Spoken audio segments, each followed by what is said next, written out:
Hello everyone, welcome to प्रहर IAS. My name is Gaurav Yadav. I hope आप सबकी study अच्छी चल रही होगी।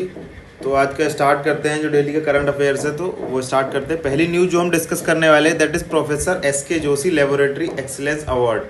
तो क्वालिटी काउंसिल ऑफ इंडिया जो QCI है, उन्होंने एक नया अवार्ड लॉन्च किया है that is named as professor S K. Joshi laboratory excellence award. तो आइए देखते हैं इसके बारे में कि ये अवार्ड क्यों लॉन्च किया है और किसके लिए। जैसा नाम सजेस्ट कर रहा है, ऑब्वियसली ये लेबोरेटरीज के लिए है।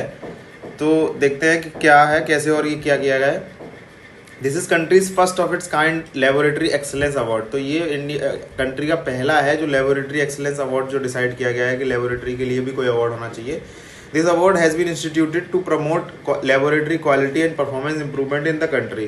तो जैसा कि हम सब जानते हैं कि किसी की परफॉर्मेंस बढ़ाने के लिए इंसेंटिव्स देना बहुत ज़रूरी है। या तो मॉनेटरी इंसेंटिव्स यानी कि पैसे दिए जाएं, प्राइज़ हो, कुछ कैश प्राइज़, या फिर इस तरह का कोई अवार्ड हो जिससे इंसान को ये लगता है कि एक पुश मिलता है कि that we can do better in our field. या कोई भी हो, आप हो पर्सनली या कोई इंसान हो, अगर आपको लगता है कि हमें इतना अच्छा स्कोर करने पर, जैसे बचपन में पापा कहते थे कि हम ये करोगे तो आपको ये चीज़ दी जाएगी, तो हमारे पास एक इंसेंटिव होता था अच्छा करने के लिए।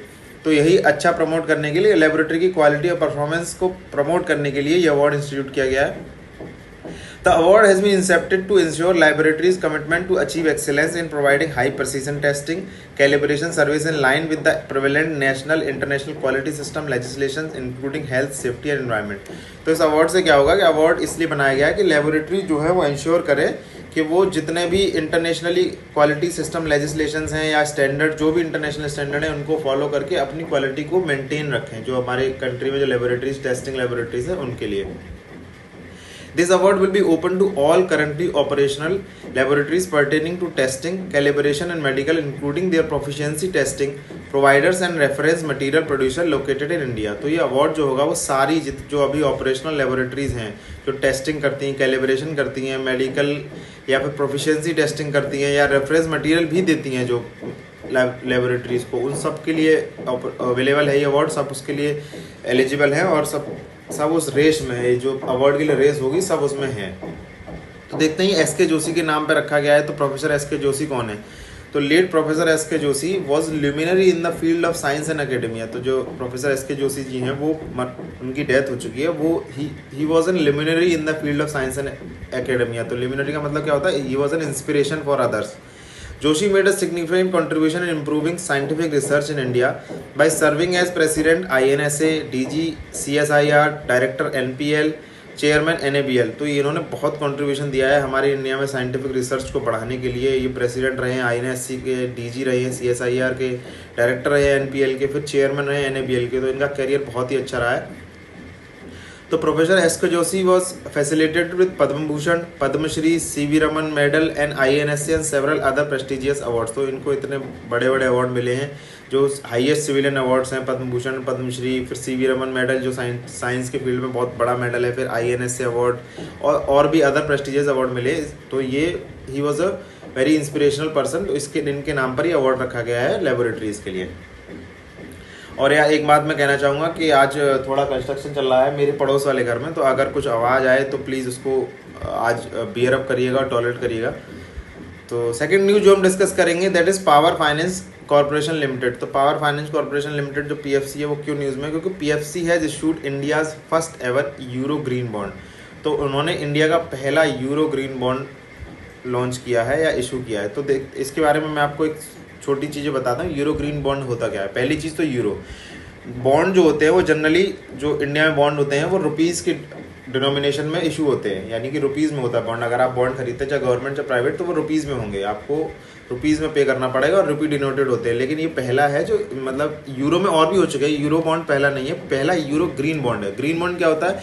ऐसा बॉन्ड जो इसलिए रेज किया जाता है कि उससे जो फंड होगा, जो भी फंड रेज होगा उस बॉन्ड के द्वारा, जैसे PFC ने फंड ये इशू किया है बॉन्ड, तो इस बॉन्ड को जो भी खरीदेगा तो उससे जो भी फंड रेज होगा उस फंड को क्लाइमेट और एनवायरनमेंट के लिए यूज़ किया जाएगा। That is why it is called green bond. और यूरोस की डिनोमिनेशन है तो पूरा नाम बन गया यूरो ग्रीन बॉन्ड। देखते हैं इसके बारे में और चीज़ें।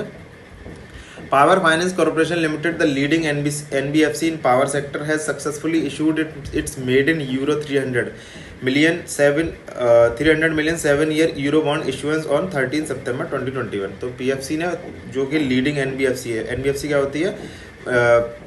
NBFC जो छोटी बैंक्स होती हैं, जो किसी सेक्टोरल बैंक्स होती है, that is called NBFC in power sectors has successfully issued in made in euro 300 million 7-year euro bond. तो इन्होंने पहला है मेड मतलब पहला उनका यूरो बॉन्ड है जो कि 300 मिलियन का उनका एक टारगेट है इस बॉन्ड को इशू करने का, और जो इशू हुआ है वो 30 सितंबर को इशू हुआ है। The pricing of 1.84% achieved is the lowest yield locked in by an Indian issuer in the euro market. तो ये जिसकी जो प्राइसिंग हुई है जो कि 1.841% है, वो लोएस्ट यील्ड है अभी तक किसी ने जो यूरो बॉन्ड्स जितने भी इशू हुए हैं इंडिया के द्वारा, तो ये वाली जो है 1.841% वो लोएस्ट यील्ड है इसकी। तो ये एक बहुत बड़ी चीज़ है। It is the first ever euro denominated green bond issuance from India.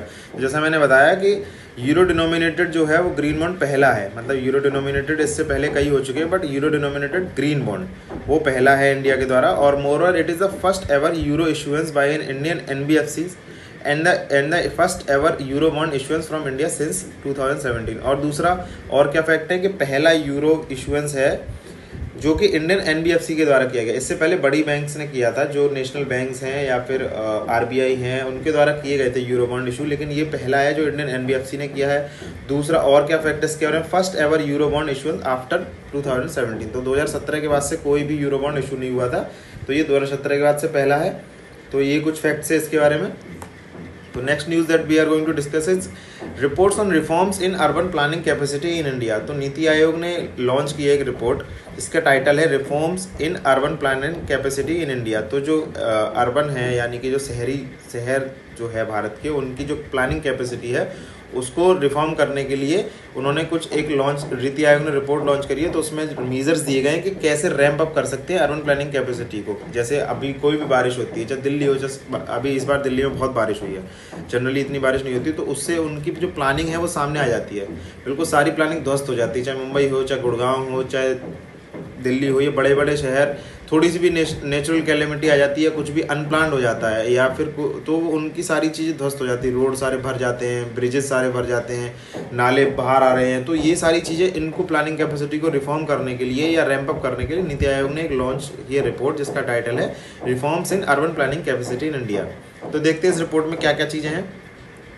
The report makes several recommendations that can unblock bottlenecks in the value chain of urban planning capacity in India.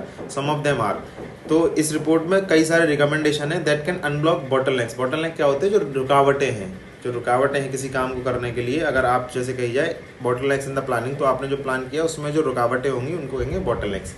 तो जो अलग अलग bottlenecks हैं planning capacity में, उनको unblock करने के लिए ये रिकमेंडेशन दी हैं। तो क्या क्या रिकमेंडेशन है, every city must aspire to become a healthy city for all by 2030। The report recommend the central sector scheme 500 healthy cities programme for a period of 5 years, wherein private priority cities in town would be selected jointly by state and local bodies। तो इनका ये कहना है कि सारे cities को, जो भी बड़े बड़े सिटीज़ हैं, उनको एस्पायर करना चाहिए कि हेल्दी सिटी फॉर ऑल, मतलब सबके लिए हेल्दी सिटी बनने 2030 तक। और फिर रिपोर्ट ने एक और चीज़ रिकमेंड करी है कि सेंट्रल सेक्टर स्कीम बनाई जाए 500 हेल्दी सिटीज़ प्रोग्राम के लिए। भारत भर में 500 हेल्दी सिटीज़ 5 साल का एक स्कीम बनाई जाए, और उसमें जो प्रायोरिटी सिटीज़ और जो टाउन से जो कैसे सिलेक्ट किए जाएंगे, वो सिलेक्ट किए जाएंगे jointly by states and local bodies. तो स्टेट और लोकल बॉडीज़ सेंट्रल के साथ मिलकर 500 सिटीज़ की एक लिस्ट बनाएंगे प्रायोरिटी सिटीज़ के लिए, ताकि उनको 500 हेल्दी सिटीज़ प्रोग्राम में सिलेक्ट किया जा सके। और क्या आगे रिकमेंडेशन है, that is formation of apex committee at the state level is recommended to undertake a regular review of planning legislations including town and country planning और urban and regional development acts और other relevant act. तो एक apex committee बनाई जाए, जो उसका क्या काम होगा, स्टेट लेवल पे बनाई जाए apex committee at state level. तो वो अंडरटेक करेगी regular review of planning legislation, जो लोकल लेवल पे जो प्लानिंग हुई है, जो भी प्लानिंग के लिए लेजिस्लेशंस बने हैं, जो रूल्स बने हैं, लॉ बने हैं टाउन्स में और जो अर्बन एरियाज़ में, जो छोटे सिटीज़ हैं उनके लिए जो भी बने हैं, तो एक अपेक्स कमेटी स्टेट लेवल पे बनी है जो कि उसको चेक करेगी कि वो सारे काम हो रहे हैं या नहीं हो रहे हैं। और दूसरा, it recommends a citizen outreach campaign for demystifying urban planning. तो एक सिटीजन आउटरीच कैंपेन भी किया जाए, और जो उससे क्या होगा, डिमिस्टिफाइंग अर्बन प्लानिंग। डिमिस्टिफाइंग क्या होता है, किसी भी चीज़ को आसान कर देना। तो सिटीजन आउटरीच कैंपेन से क्या होगा, अर्बन प्लानिंग को आसान किया जाएगा। The central universities and technical institution in all the other state and UTs are encourage to offer post graduate degree programmes to cater the requirement of planners in the country in a phase manner.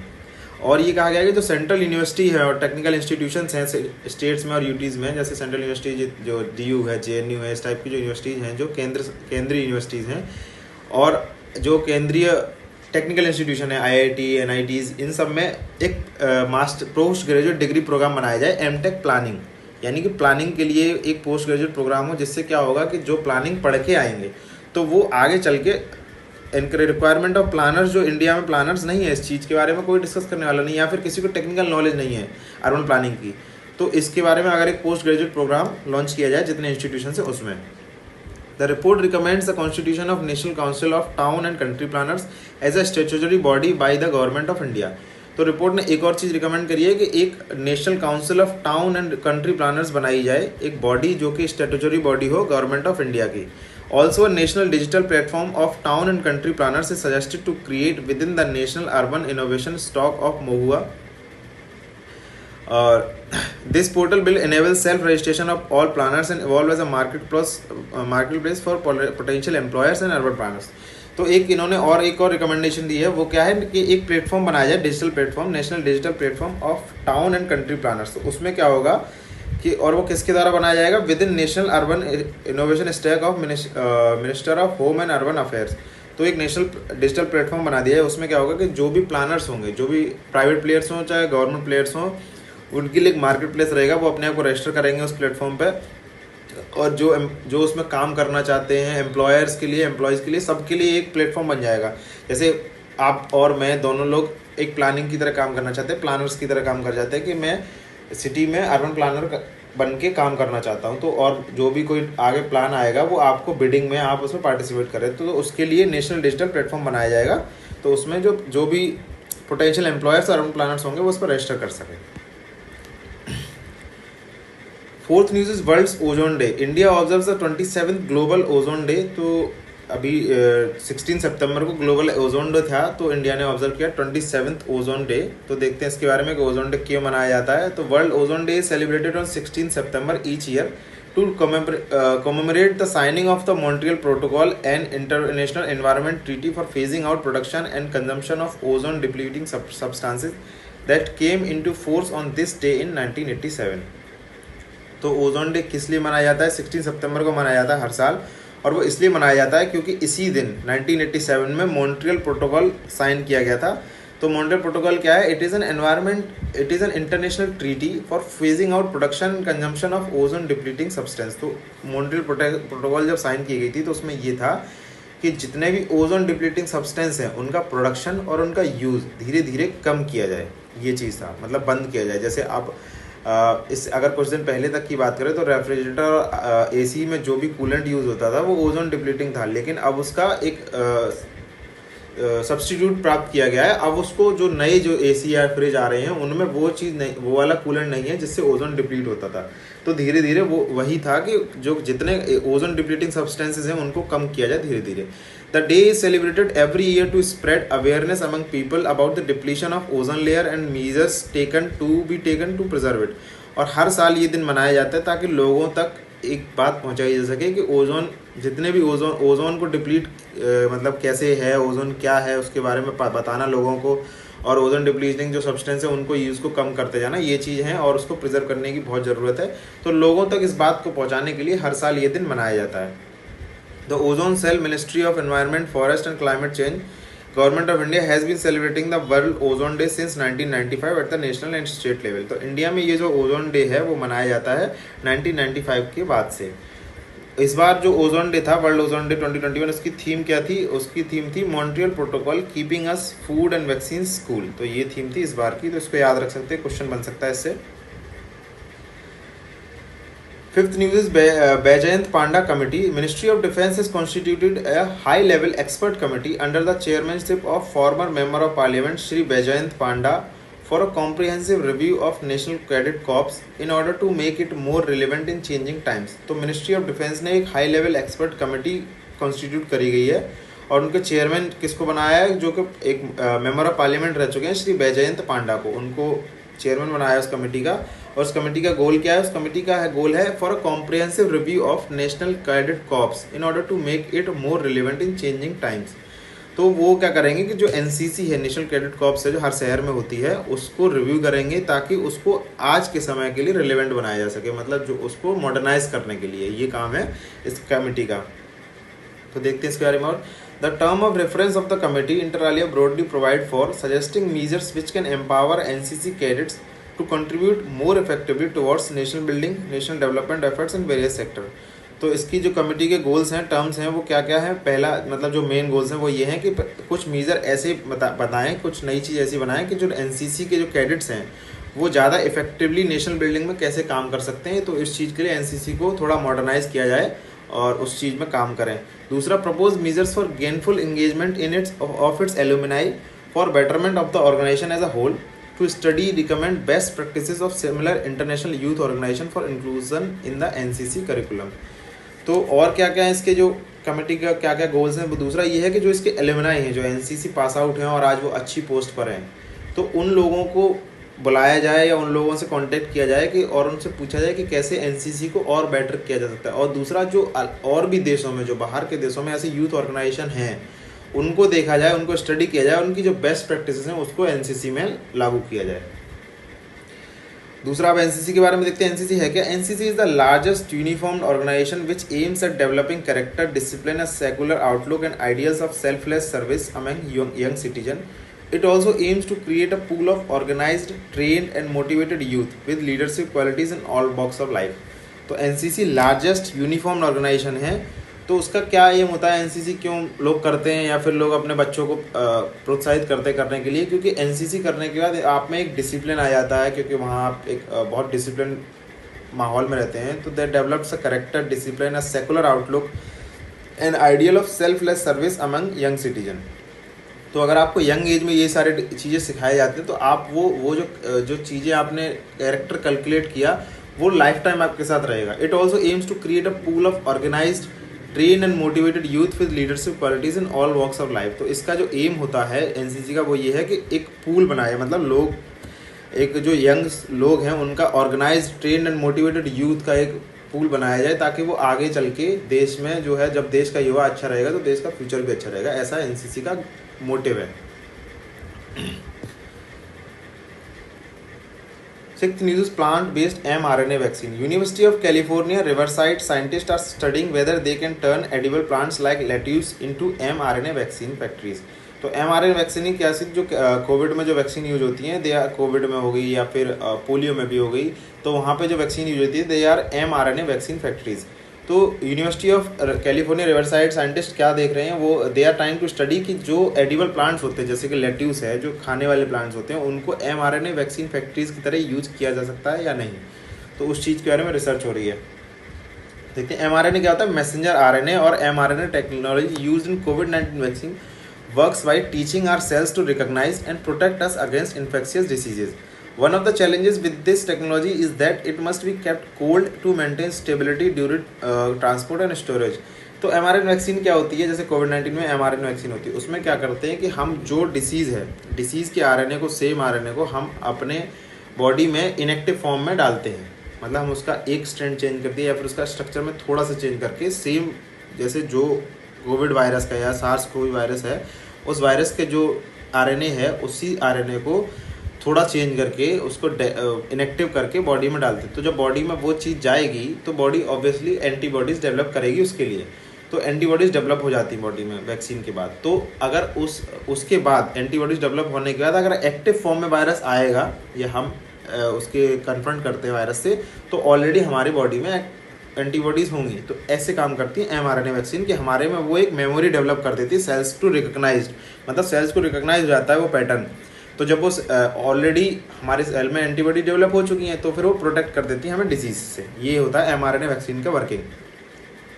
One of the challenges with this new technology is that it must be kept cold to maintain stability during transport and storage। तो इसकी mRNA की जिस technology की सबसे बड़ी एक challenge है वो ये है कि अपने ट्रांसपोर्ट में और स्टोरेज में इसको ठंडा रखना पड़ता है, मतलब एक लो टेम्परेचर पर रखना पड़ता है।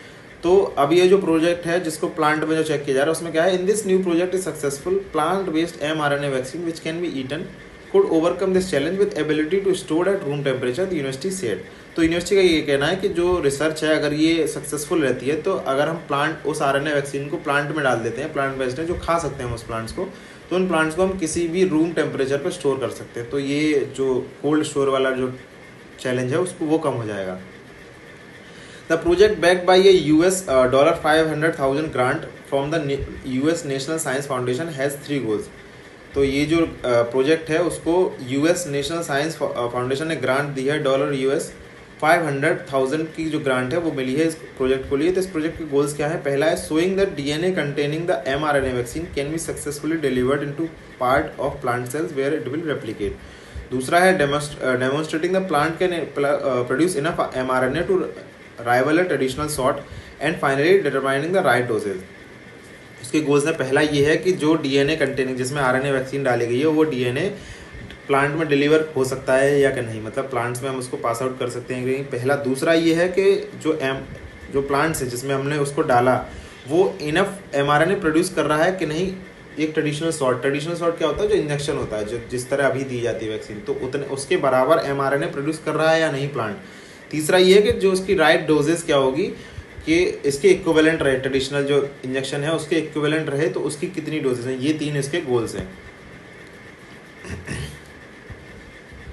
Seventh news that we are going to discuss is AUK US। तो ऑस्ट्रेलिया, UK एंड US, ये AUK US के जो हैं 3 कंट्रीज हैं। The USA administration announced new trilateral security partnership for Indo Pacific between Australia, UK and US।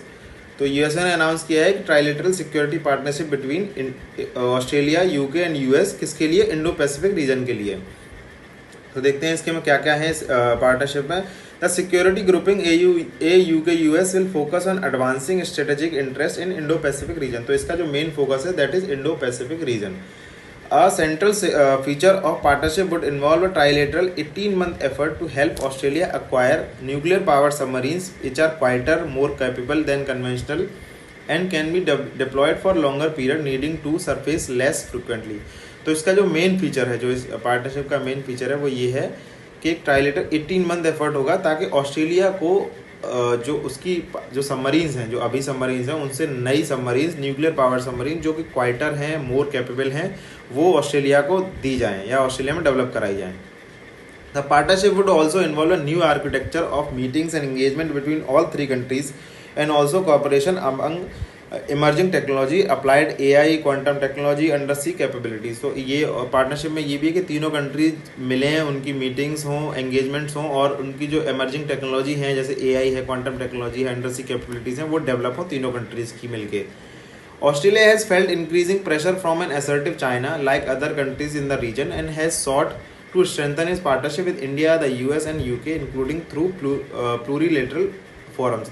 तो जैसा कि हम सब जानते हैं कि इंडो पैसिफिक रीजन में चाइना अपना एसर्टिव सबको दिखा रहा है, जैसे चाहे साउथ चाइना सी हो गया, जैसे वहाँ छोटे छोटे जो कंट्रीज़ हैं उन पे, दूसरा ऑस्ट्रेलिया पे, इंडिया पर है ही, वो सबको एक कहते हैं ना, वो दबंगई दिखाने की कोशिश कर रहा है। तो उस चीज़ को ध्यान में रखते हुए ऑस्ट्रेलिया जो है वो नए नए अलग अलग कंट्रीज़ है, इंडिया के साथ, US के साथ, UK के साथ पार्टनरशिप ग्रो कर रहे हैं और प्लूरिलेटरल फॉर्म्स बना रहे हैं। जैसे ये हो गया AU, UK, US और क्वाड है ही, तो ये सारे उसी का एक कह सकते हैं ना रिजल्ट है। चाइना की जो असर्टिव पॉलिसी है उनके रिजल्ट्स हैं ये सारे फोरम्स बनना।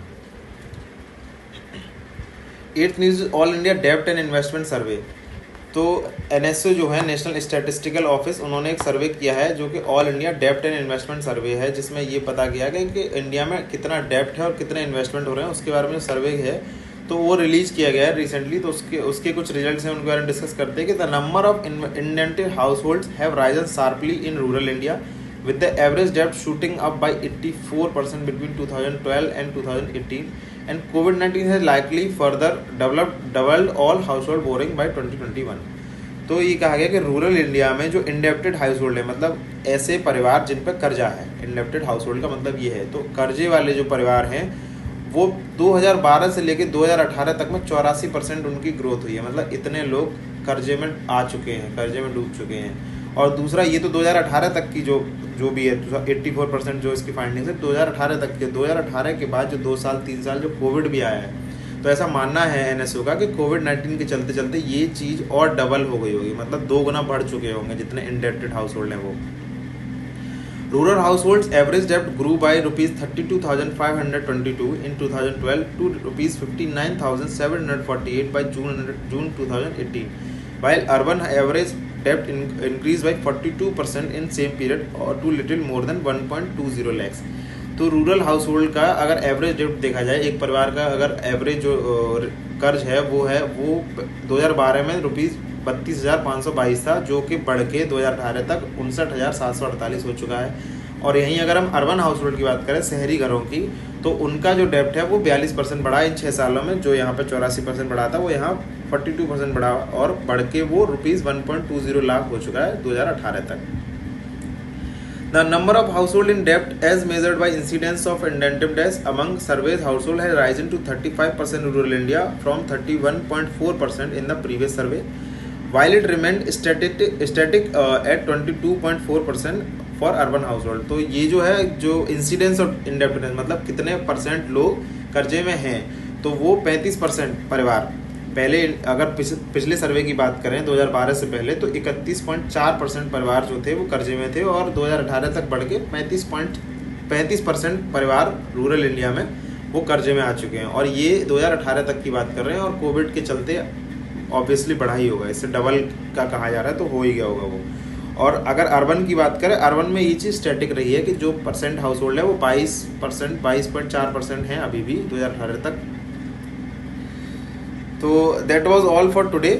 Thank you for watching the video. Stay connected with us. Channel को सब्सक्राइब करें, बेल आइकन दबाएं, वीडियो लाइक करें, कमेंट करें, शेयर करें अपने दोस्तों के साथ, ताकि ज़्यादा से ज़्यादा लोगों तक ये चीज़ पहुंच सके। और हम आपके लिए डिफरेंट सोर्सेज से मिला के करंट अफेयर्स बनाते हैं, ताकि आप लोगों को अलग अलग सोर्सेज तक ना जाके एक ही जगह पर सारी चीज़ें जो मेन न्यूज़ हैं, जो एग्ज़ाम से रिलेटेड जो करंट अफेयर्स हैं, वो सब आपको एक ही जगह पर मिल जाएँ।